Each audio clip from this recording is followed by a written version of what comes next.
അതിനു മുമ്പ് വിശ്വരൂപ ദർശനത്തെക്കുറിച്ചിട്ട് ഭഗവാൻ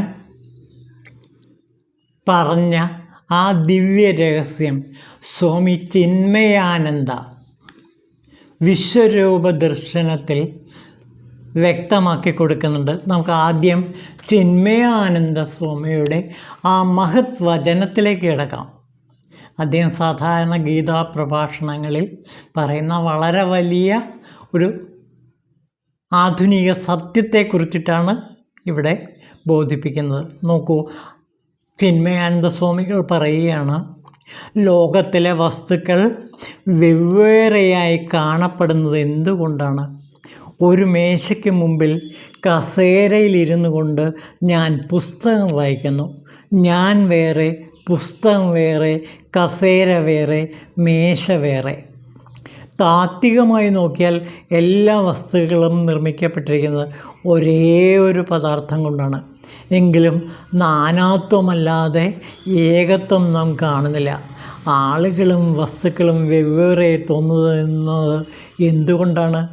ഒരു വസ്തുവിൽ നിന്ന് മറ്റൊരു വസ്തുവെ, ഒരു ദേഹത്തിൽ നിന്ന് മറ്റൊരു ദേഹത്തെ വേർതിരിച്ചു നിർത്തുന്ന ഘടകം ആകാശമത്രേ. എനിക്കും നിങ്ങൾക്കുമിടയിൽ ആകാശം, അതായത് സ്ഥലം ഉള്ളതുകൊണ്ടാണ് ഞാൻ നിങ്ങളിൽ നിന്ന് വേറെയായത്. ഈ പുസ്തകത്തെയും എന്നെയും വേർതിരിക്കുന്നത് ആകാശമാണ്. ഇതാ എൻ്റെ കൈ, ഉള്ളംകൈ വരെ ഇടയ്ക്ക് അതിന് ആകാശമില്ല. അതിനാൽ അതൊന്നായി കാണപ്പെടുന്നു. വിരലുകളാവട്ടെ വേറിട്ട് നിൽക്കുന്നു. കാരണം അവയ്ക്കിടയിൽ ആകാശമുണ്ട്. പ്രപഞ്ചത്തിൽ നിന്ന് വല്ല വിധേനയും ആകാശത്തെ തീരെ വലിച്ചെടുത്ത് കളഞ്ഞെന്നിരിക്കട്ടെ, അപ്പോൾ എല്ലാ വസ്തുക്കളും പരസ്പരം ചേർന്ന് ഒരൊറ്റ ഘനീഭൂത രൂപമായി മാറും. അങ്ങനെ എല്ലാം കൂടി ഒന്നായി തീരുമെങ്കിലും ഓരോന്നിൻ്റെയും പ്രത്യേക അടയാളങ്ങൾ ആ സമഷ്ടി രൂപത്തിൽ കാണാവുന്നതുമാണ്. മനസ്സിൽ നിന്ന് സ്ഥലകാല കൽപ്പനകൾ പൂർണ്ണമായിട്ടല്ലെങ്കിലും നീങ്ങിയാൽ ഒരേ കാലത്ത് ഒരിടത്ത് എല്ലാം കൂടി ഒന്നിച്ച് കാണാം. അതാണ് വിരാട് രൂപദർശനം. അപ്പോൾ എന്താണ് ഈ വിരാട് രൂപദർശനമെന്ന് സ്വാമി ചിന്മയാനന്ദ വളരെ വ്യക്തമായി ശാസ്ത്രീയമായി ഇവിടെ പറയുകയാണ്. എന്താണത്? മനസ്സിൽ നിന്ന് സ്ഥലകാല കൽപ്പനകളെ പൂർണ്ണമായിട്ട് ഇല്ലാതാക്കുക. മനസ്സിൽ നിന്ന് സ്ഥലവും കാലവും പൂർണ്ണമായി എടുത്ത് കളഞ്ഞാൽ പിന്നെ നമുക്ക് വിശ്വരൂപദർശനം കിട്ടുന്നു. അപ്പോൾ സ്ഥലത്തെയും കാലത്തെയും, അത് മായയുടെ പ്രവർത്തനം കൊണ്ടാണ് സ്ഥലകാലങ്ങൾ ഉണ്ടാകുന്നത്. ഈ സ്ഥലകാലങ്ങൾ എടുത്തു മാറ്റിയാൽ പിന്നെ നമുക്ക് വിശ്വരൂപ ദർശനം നമുക്ക് ലഭിക്കുന്നു. ചിന്മയാനന്ദ സ്വാമി വളരെ ശാസ്ത്രീയമായി വിശ്വരൂപ ദർശനത്തെ വിശകലനം ചെയ്തുകൊണ്ട് പറയണം. അപ്പോൾ നമ്മുടെ മനസ്സിൽ നിന്ന് സ്ഥലം, കാലം ഇവയെ എടുത്തു മാറ്റുക. ഈ സ്ഥലത്തെയും കാലത്തെയും എടുത്തു മാറ്റാൻ വേണ്ടിയിട്ടാണ് ഭഗവാൻ ശിവൻ നമുക്ക് ത്രിനേത്രം തന്നിരിക്കുന്നത്. മൂന്നാമത്തെ നേത്രം, മൂന്നാമത്തെ കണ്ണ്, തേർഡ് ഐ എന്ന് പറയുന്ന ആ ഭ്രൂമധ്യത്തിലുള്ള ആജ്ഞാചക്രത്തിലുള്ള മൂന്നാം കണ്ണാണ് ഈ സ്ഥലകാലങ്ങളെ എടുത്തു മാറ്റുന്നത്. ആ മൂന്നാം കണ്ണ് തുറക്കപ്പെടുമ്പോൾ, ജ്ഞാനോദയം ലഭിക്കുമ്പോൾ, പ്രകാശരശ്മികൾ, ജ്ഞാനത്തിൻ്റെ പ്രകാശരശ്മികളാകുന്ന മൂന്നാം കണ്ണ് തുറക്കപ്പെടുമ്പോൾ, ആ മൂന്നാം കണ്ണിലൂടെ നമുക്ക് വിശ്വരൂപ ദർശനം കിട്ടും. അതായത് സ്ഥലവും കാലവും എടുത്തു മാറ്റപ്പെടുന്നു. അങ്ങനെ സ്ഥലവും കാലവും എടുത്തു മാറ്റപ്പെടുന്ന ഒരവസ്ഥയിൽ, സ്ഥലകാലങ്ങളില്ലാത്ത ഒരു മാനസിക തലത്തിൽ നിന്നുകൊണ്ട് അത് നാം നോക്കുമ്പോൾ എല്ലാം ഏകമാണ് എന്ന് നമുക്ക് കാണാൻ കഴിയും. അതായത് നാനാത്വത്തിൽ ഏകത്വം. ഏകത്വത്തിൽ നാനാത്വം കാണാൻ വ്യാവഹാരിക ബുദ്ധി മതി. പക്ഷേ നാനാത്വത്തിൽ ഏകത്വം കാണണമെങ്കിൽ പാരമാർത്ഥിക തലം വേണം, പാരമാർത്ഥിക ബുദ്ധി വേണം. ആ പാരമാർത്ഥിക തലമാണ് മൂന്നാം കണ്ണെന്ന് പറയുന്നത്. അതായത് നമ്മിലുള്ള മായയെ പൂർണ്ണമായി മാറ്റി നമുക്ക് യഥാർത്ഥമായ സ്വരൂപം കാട്ടിത്തരുന്നതാണ് ഈ മൂന്നാം കണ്ണ്, അതായത് ജ്ഞാനോദയം എന്ന് പറയുന്നത്. അവിടെ ഇത്രമാത്രം സംഭവിക്കുന്നുള്ളൂ. എന്താണ്?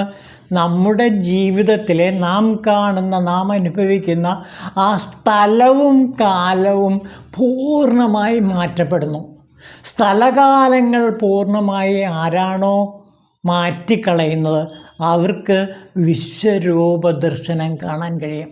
അതായത് നാനാത്വത്തിൽ ഏകത്വം ദർശിക്കാൻ കഴിയും. നമുക്കൊക്കെ ഏകത്വത്തിൽ നാനാത്വം ദർശിക്കാൻ വലിയ പ്രയാസമൊന്നുമില്ല. അത് വ്യാവഹാരിക തലത്തിൽ നിന്നുകൊണ്ട് നമുക്കത് കഴിയും. പക്ഷേ പാരമാർത്ഥിക തലത്തിലേക്ക് വരുമ്പോൾ ഈ നാനാത്വത്തിലെ ഏകത്വം നമുക്ക് ദർശിക്കാൻ കഴിയും. അതാണ് വിശ്വരൂപ ദർശനം. അതാണ് തേർഡ് ഐ ഓപ്പണിംഗ് എന്ന് പറയുന്നത്. മൂന്നാം കണ്ണിനെ നാം സാക്ഷാത്കരിക്കുക. അതിലൂടെ നമുക്ക് സ്ഥലകാലങ്ങളില്ലാത്ത ഒരു തലത്തിലേക്ക് എത്തിച്ചേരാൻ പറ്റും. ഇതിനെയാണ് മഹർഷി അരവിന്ദൻ സൂപ്പർ മൈൻഡ് എന്ന് പറയുന്നത്. അതായത് വലിയ മനസ്സിനും അപ്പുറം കിടക്കുമ്പോൾ, അതായത് സാത്വിക തലത്തിനും അപ്പുറം കിടക്കുമ്പോൾ നമുക്ക് ഈ തലത്തിലേക്ക്, ഈ മനസ്സിനും അതീതമായ മനസ്സില്ലാത്ത മനസ്സിലേക്ക് കിടക്കാൻ കഴിയും. അതാണ് ഇവിടെ നാം കാണപ്പെടുന്നത്. അതായത് മൂന്നാം കണ്ണ് തുറന്ന് കിട്ടുക. അത് മനസ്സില്ലാത്ത മനസ്സിൻ്റെ ഒരു തലമാണ്. അതായത് മനസ്സിൽ നിന്ന് സ്ഥലകാലങ്ങൾ മാറ്റപ്പെടുമ്പോൾ, അതായത് മായയുടെ പൂർണ്ണമായ നാശമുണ്ടാകുമ്പോൾ, സ്ഥലകാലങ്ങൾ മനസ്സിൽ നിന്ന് അപ്രത്യക്ഷമാകുമ്പോൾ ഈ നാനാത്വം നാം ഏകത്വത്തിലേക്ക് ആണ് ചെന്ന് നിൽക്കുന്നത് എന്ന് അനുഭവിച്ചറിയുന്നു. ഇവിടെ അനുഭവിച്ചറിയലാണ്. വിശ്വരൂപ ദർശനം ശിവൻ ശ്രീരാമന് കാണിച്ചത് കൊടുത്തതോടുകൂടി ആ വിശ്വരൂപ ദർശനത്തിലൂടെ അദ്ദേഹം ആ ജ്ഞാനത്തിൻ്റെ പരമോന്നതമായ തലത്തിലേക്ക് എത്തിച്ചേരുകയാണ്.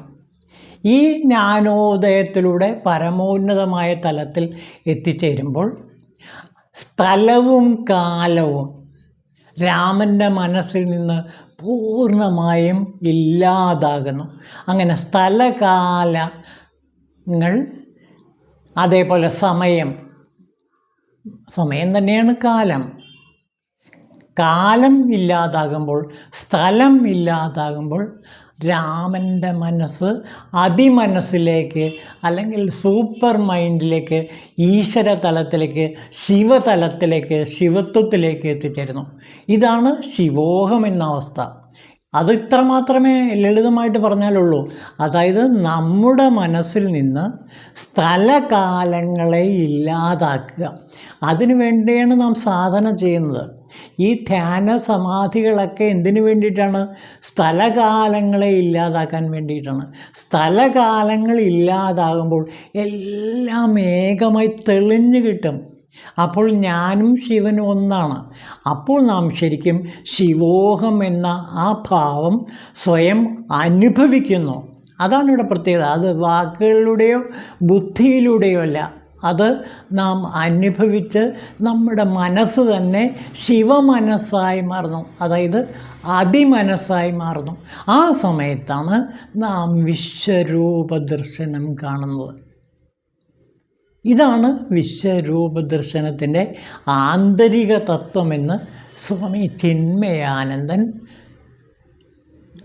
ഭഗവത്ഗീത പ്രഭാഷണങ്ങളിൽ സാധാരണ വേദികളിൽ പറയാറുണ്ട്. അത് പിന്നീട് ഭഗവത്ഗീത വ്യാഖ്യാനത്തിൽ പിന്നീട് അക്ഷരരൂപത്തിലും നമുക്ക് വായിക്കാൻ കഴിയുന്നു. ഇതാണ് പരമോന്നതമായ വിശ്വരൂപ വിരാട് ദർശനം. ഇതിനെക്കുറിച്ചിട്ടാണ് ഈ അധ്യായത്തിൽ 7-ാം അധ്യായത്തിൽ ശിവഗീതയിൽ പറയുന്നത്.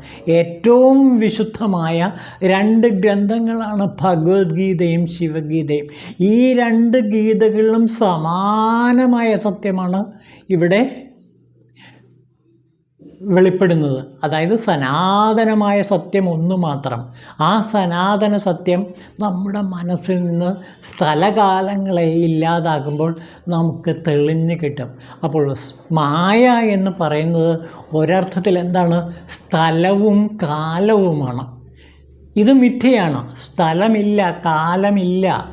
ഈ ബോധ്യം നിറഞ്ഞു കവിയുമ്പോൾ, അതായത് സ്ഥലകാലങ്ങൾ സങ്കല്പങ്ങൾ മനസ്സിൽ നിന്നില്ലാതായിത്തീരുകയും മനസ്സ് അതിമനസ്സിലേക്ക് എത്തിച്ചേരുകയും അല്ലെങ്കിൽ മനസ്സിൻ്റെ മനസ്സായിത്തീരുകയും മനസ്സില്ലാത്ത മനസ്സായിത്തീരുകയും ചെയ്യുമ്പോൾ ഈ വിശ്വരൂപ ദർശനം നമുക്ക് ലഭിക്കുന്നു.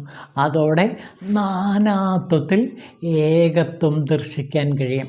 അങ്ങനെ കഴിയുന്നവരെ നമുക്കത് ബുദ്ധിയിലുള്ള ഒരു വ്യായാമം മാത്രമാണ്. അനുഭവത്തിൽ വരുമ്പോഴാണ് ഈ സത്യം നമ്മുടെ ഹൃദയവാസിയായ ശിവനായി മാറുന്നത്. അവിടെയാണ് ശിവോഹം എന്ന സത്യത്തെ നാം സാക്ഷാത്കരിക്കുന്നത്. ഇതാണ് വിശ്വരൂപ ദർശനത്തിൻ്റെ ആന്തരിക തത്വം. ഇനി നമുക്കതിലേക്ക് കിടക്കാം. അത് അടുത്ത ദിവസം എടുക്കാം.